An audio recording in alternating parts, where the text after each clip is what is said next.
Praise the Lord, everyone. Thank you for tuning in with Dr. Leisha the Preacher, your official viewinaire. I am a viewinaire, y'all. Okay. What is a viewinaire? I have 1.1 million views. All right, views. 1.1 million views. Although my subscription is super, super low.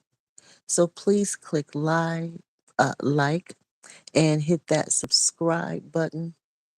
We need to have my subscription match my views. I have 1.1 million views and I need 1.1 million subscribers too. All right. And hit the notification bell so that you'll know when I'm live. So, guys, I have a generator on my house, like the big kind, the kind that like businesses and stuff have on their properties and things. And I am so thankful because my entire area is out, including gas stations and stuff like that. But my house is, well, I only have one light on in the house because, I don't want to be, boastful. You know what I mean? I'm just thankful that everything in my house works because I have a real generator finally. I have been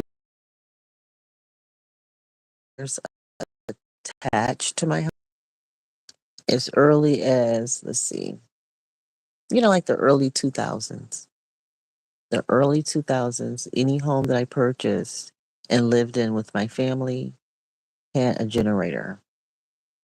But it was the kind that you can buy like for, you know, less than $1,000 at your local, Costco, Sam's Club, places like that.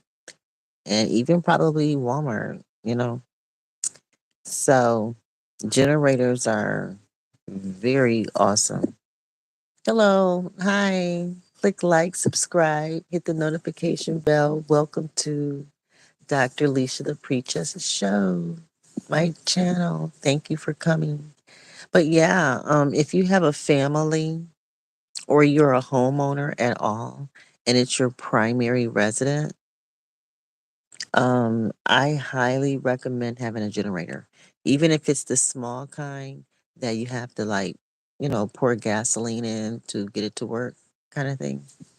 Now when I had those kinds forever, um, I still bought the kit where you can attach it to your home. You just have to drill holes through the cement wall and attach this like metal box. And you can attach your portable generator, maybe set it on some bricks or something. And you can attach it to your home, you know. And then on the other side of the wall, you're probably in your lower level somewhere. In my case, I live in Michigan, so I have a basement. So in my basement, on the other side of the cement wall, because you had to drill inside to, stick cords and things in. So, you attach all that wiring and stuff to the metal box on the inside of your home. And so it simulates, having a professional company come out and put the bigger type. So I have that bigger type on my current home and I love it, love it, love it. Oh my goodness. So a neighbor came over to bring some food, you know. She had some steaks and things that she didn't want to spoil. So it feels really good to have my home powered. But I've always lived this way since the early 2000s, utilized generators on my homes. So I highly recommend it. And the reason why I ever bought one in the first place is because I started like having kids again. I had like a second set of kids. And once we started adopting children, I wanted to make sure they had enough power. I lived in a neighborhood where the power went out frequently. So, when you have infants in the home and your husband is busy a lot, it was very important to me in those early years to have a generator attached to the house so that, the refrigerator could continue working, the stove, major areas. So that's how I started out with generators, just the basic kind that's like less than $1,000. And then just buy the kit, the metal box and wiring that's needed to, have it attached to the house. And then you just go down and flick the switches and stuff to activate where you want power to go, kind of thing. Now, to be honest, I really don't understand how generators work. To be honest, I don't. I'm just glad they do. And I've always had one. And now I have like the big boy kind. And I love it, love it, love it. Because anytime my power go out at all, within a moment, the generator kicks on. I'd be like, yay. It could be just for a minute. It's still gonna kick on. And then so far this has been like 8 hours or so, I believe. I don't even know. I have no idea when the power goes out in my community because my generator always kicks on within moments. So again, I highly recommend it. And if you have to start small, cool. We did. I did for many, many years. And now I have the whole house kind through the utility company, so I'm thankful, thankful, thankful, even though my house is small and kind of like a starter home. And, it's in a historical community. It was built in the 40s. So, regardless to where you live, if you can get a generator on it, it is worth it. So, regardless of the value of your property and all that, because it's for a case of emergencies. And in my community, the power goes out a lot. All right, guys, I'm not going to hold you up over this topic. Just wanted to share it and encourage you to keep your home safe.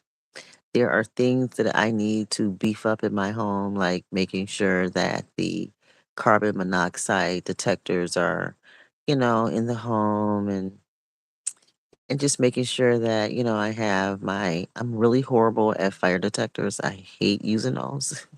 Because I'm always, cooking and the house is smoking up and triggering that. So I need to be better at using that. I know. And, there are a lot of other, safety things I need to consider around my home. And so, again, just want to encourage you to do the same. Make sure your home is safe. Start small if needed and work your way all the way up to maximum safety for your home. Have emergency plans intact. Make sure you have proper insurance. Your taxes are paid. I think the tax bills are out. Get your tax bill from the bottom of the pile, bring it back up to the top. And, if you have to, start making a monthly plan for yourself. And you're like, well, how do I make a monthly plan? How do I do that for myself? Well, most tax bills are not due until like maybe spring. So right now it's summer. So most of us have received our summer homeowner tax bill. Now, if you have an escrow account because you have a mortgage, then you wouldn't really be concerned about this. But for those of us who own our homes clear and free without a mortgage, we received tax statements in the mail this summer, or it may have been emailed to you. You may have to call your local government to get a copy or whatever you need to do. Go in the office in person, get your tax statement, and pay your summer tax bill. If you have all of it at once, great. Pay that sucker. But I'm the type that put everything on some type of monthly budget. That's just me. So, where I'm at today. Hey, but hey, your girl is going to get more money in the future, okay? The near future, not even far. So, um, go ahead and pay your property taxes or have a plan to pay it before the due date, before the final due date, which is usually in the spring, without having to pay penalties and all that kind of stuff. So just check your local government to find out what the rules and regulations are concerning that, and just, comply, and protect your home from top to bottom, all around, and inside out. And do that to your physical self too. Keep your inside and outside of your physical body balanced, checked, paid up, you know, and all of that. Okay. All right. You all be blessed. Thanks for listening.